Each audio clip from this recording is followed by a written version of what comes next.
పద్మావతి అండి. ఖమ్మం జిల్లా rural Gollagudem Karthikeya township.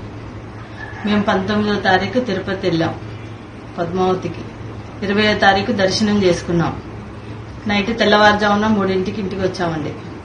పొద్దున లడ్డు స్నానం చేసి లడ్డు తీసి మా బాబుకు పెడదామని చూస్తే ఇందులో నవ్విలి పెట్టిన పొగాకు ఉన్నదండి, పొట్లం కట్టి.